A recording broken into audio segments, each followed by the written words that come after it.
There is something about Israel that makes people uncomfortable, and it is not what they say it is. They will point to politics, settlements, borders, and wars. But if you scratch a little beneath the layer of anger, you will discover something deeper. Discomfort.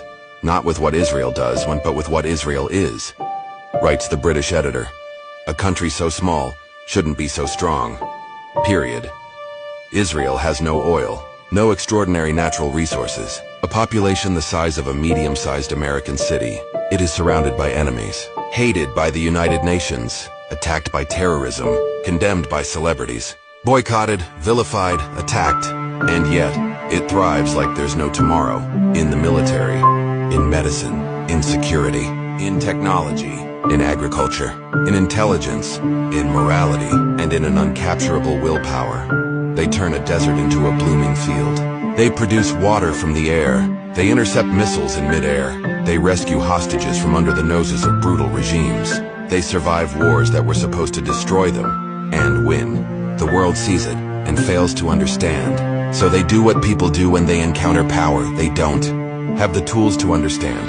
They assume it's a fraud, that it's thanks to American aid, that it's thanks to a foreign lobby, that it's because of oppression, that it's thanks to theft, that it's some dark conspiracy that gave the Jews such power, that it's blackmail, because God forbid that it's something else.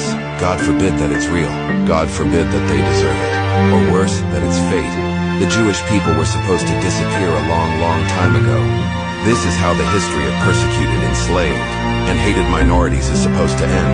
But the Jews did not disappear. They returned home. They rebuilt their country. They revived their language. And they brought their dead back to life, with memory, identity, and power. This is not normal. This is not political.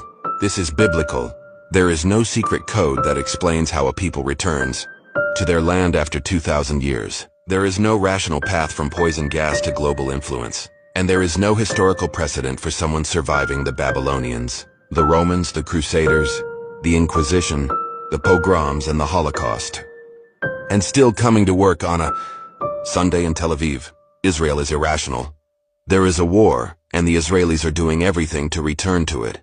Israel is not rational, unless you believe in something beyond simple arithmetic. And that's what's driving the world crazy.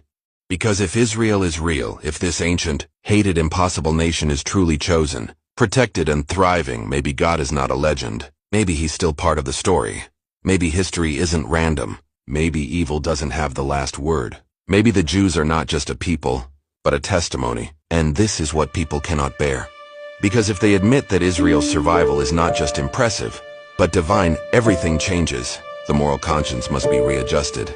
The assumptions about history, about power, about justice, collapse.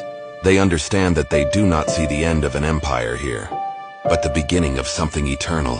So they deny it, they slander it, and they are angry about it, because it is easier to call a miracle a fraud than to admit that God keeps his promises. Yes, he keeps them. Alistair Heath concludes the article and reveals the truth behind the hatred. There is something about Israel that makes people uncomfortable.